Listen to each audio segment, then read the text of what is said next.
Hey guys, it's Will, your favorite rural campaign and elections expert. Listen, every time I do a video on farming and ranching, I get some version of the following message in my comments section. Well, it's your fault you voted for him. FAFO. You're getting what you deserve, etc., etc., etc. Well, the first thing I'm going to ask you to do is take a few minutes to watch my videos, okay? Because if you do that, you're going to know right off the bat that I didn't vote for Donald Trump. I'm a farmer and I didn't vote for Donald Trump. And there are thousands and thousands and thousands of farmers out there just like me who did not vote for Donald Trump. And listen, guys, I get the whole FAFO response. The fact that 70% of farmers and ranchers voted for Donald Trump, and now the policies that he's implementing are devastating to small farmers and farm ranchers in this country. And I totally understand the response of saying they're getting what they deserve. It's their fault. FAFO.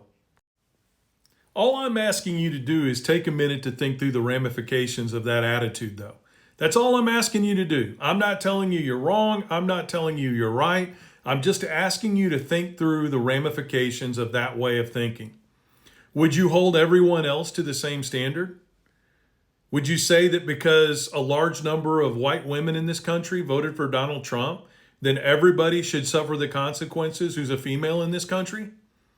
Would you say that because a large number of young black men voted for Donald Trump, that all African Americans should suffer the consequences of what Donald Trump does to harm them? I'm just asking you to give the same grace to the American farmer and rancher that you would give to anyone else in this country. And I'm not talking about grace in the religious sense. I'm talking about grace in the human sense, okay? I'm just saying to you that when somebody admits that they made a bad decision, when farmers and ranchers slowly begin to admit, and they're doing it now, guys, I see it every day in my comments when I post these videos. When they're willing to step up and say, I made a mistake in voting for Donald Trump, then you've got a choice.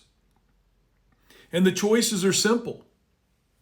The first choice is to say, sorry, FAFO, I don't care.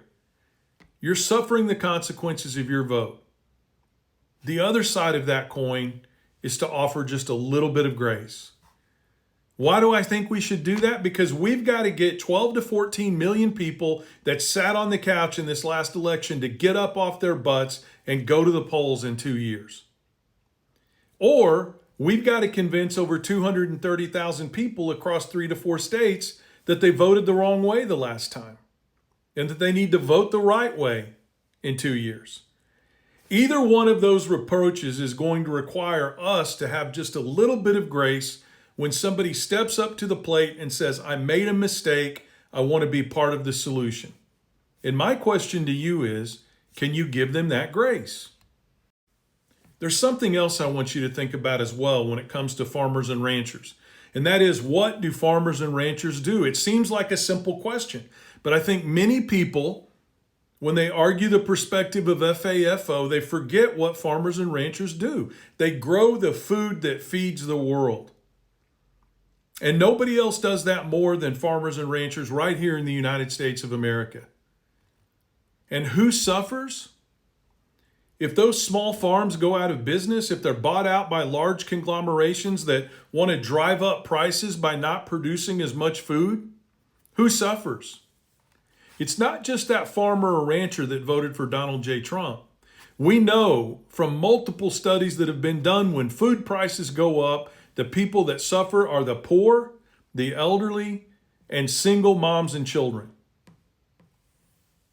So all I'm asking you to do is to have a little bit of grace and to think about the consequences of your decision as to whether or not you're going to allow people who have been lied to, who have made a mistake, to come back into the fold. Because either way, for those single moms and for those elderly people and for those children and for people in poverty, we have to do the right thing to keep food prices down. And that's all I'm asking you to consider. So 2 points. Number one, I did not vote for Donald J. Trump. And there are a lot of farmers and ranchers just like me who didn't. Don't paint us all with a broad brush. And number two, the people who are going to suffer from the FAFO mentality are not just the farmers and ranchers who lose their farms, but the poor people, the single moms, the elderly, and the children that have to pay 20, 30, 100, 200% more for their food. Hey guys, I'm Will. That's the plea from the back 40. And all I'm asking you to do is listen. Have a great day, guys.